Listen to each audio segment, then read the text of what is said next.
तो डरावनी कहानियों के बारे में जब हम सोचते हैं तो क्या ख्याल आता है? कोई पुराना खंडर या शायद कोई सुनसान जंगल। पर अब ऐसा नहीं है। आज का डर वो हमारी अपनी दुनिया में बसता है।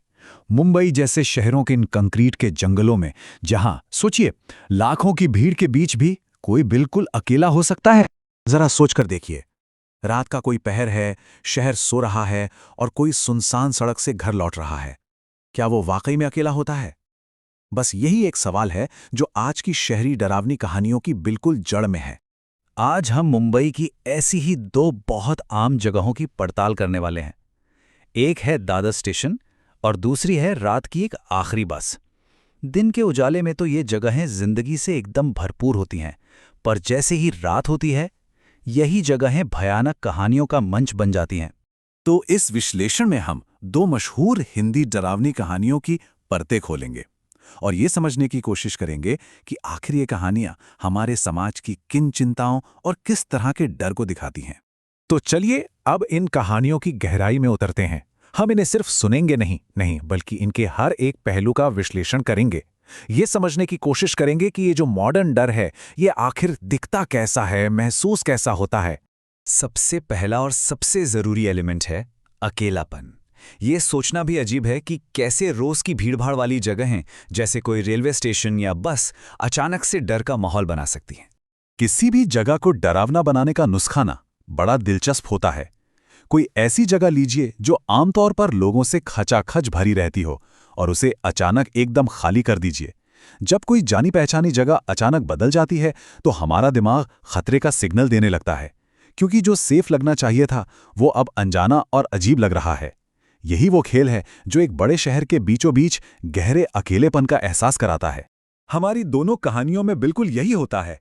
दादर स्टेशन, जो हमेशा लोगों से भरा रहता है, उसका प्लेटफॉर्म नंबर 5 रात में एकदम रहस्यमयी तरीके से खाली हो जाता है। और दूसरी तरफ शहर की आखिरी बस, जो तेज बारिश की वजह से लगभग खाली है, वो एक चलता फिरता एकांत बन जाती है। तो अब जब स्टेज तैयार हो चुका है तो किरदारों की एंट्री होती है। इन कहानियों में हमारे जो नायक हैं वो बिल्कुल आम लोग हैं, जिनकी मुलाकात कुछ बहुत ही ज्यादा असामान्य किरदारों से होती है।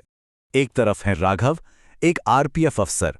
भूतों में तो वो यकीन करते हैं, लेकिन स्टेशन की कहानियों पर उन्हें थोड़ा शक है। और दूसरी तरफ है तुषार, ऑफिस से थके हारे, जो बस किसी भी तरह उस बारिश की रात में घर पहुंचना चाहते हैं। दोनों ही हम सब की तरह एकदम साधारण हैं। अच्छा, अब जरा इन अलौकिक किरदारों को देखते हैं, क्योंकि इनके बीच का जो अंतर है ना, वो वाकई बहुत दिलचस्प है। दादर की लड़की वो एकदम मासूम और दुखी दिखती है, जैसे उसे बस किसी के साथ की जरूरत हो। और दूसरी तरफ बस के भूत, वो रहस्यमयी हैं और डरावने भी। उनका मकसद सिर्फ एक चेतावनी देना लगता है। एक इमोशनल बातचीत करती है तो दूसरे सिर्फ अधूरे और सांकेतिक इशारे करते हैं। दादर की कहानी में जब राघव मजाक में उस लड़की से पूछता है कि क्या आज ट्रेन से मरने का इरादा है, तो वो जो जवाब देती है वो रोंगटे खड़े कर देता है। वो कहती है, मरे हुए को और कितना मारोगे आप।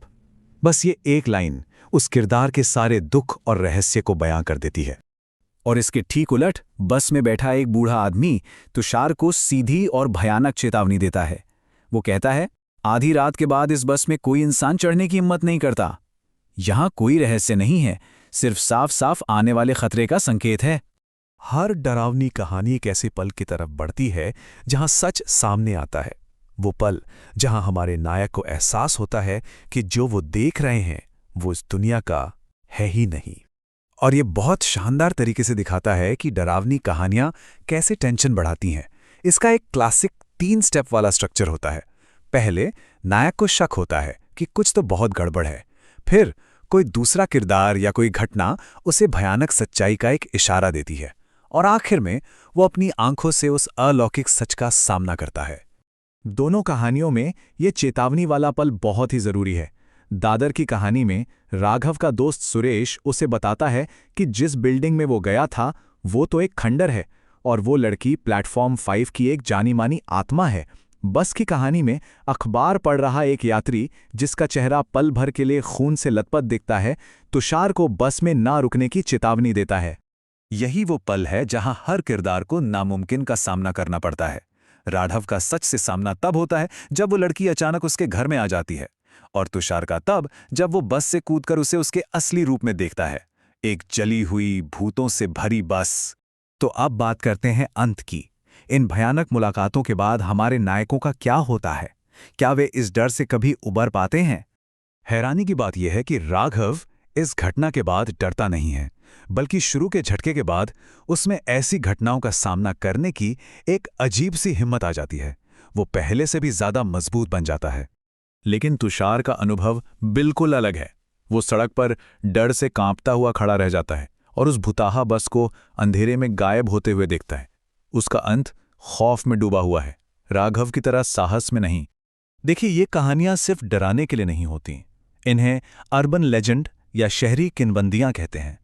ये वो कहानियां हैं जो किसी दोस्त के साथ हुई सच्ची घटनाओं के रूप में फैलती हैं, और अक्सर ये हमारे मॉडर्न समाज के डर और चिंताओं को ही दिखाती हैं। तो आखिर में सवाल वहीं आके रुक जाता है ना? कि ये सब जो हमने देखा, ये सच्ची घटनाएं हैं या फिर सिर्फ अफवाहें? वो अफवाहें जो हमारे शहरी जीवन के डर से ही पैदा होती हैं। और इसका जवाब? इसका जवाब शायद इस बात पर निर्भर करता है कि आधी रात के उस सफर में कोई किस पर और किस चीज पर विश्वास करना चाहता है।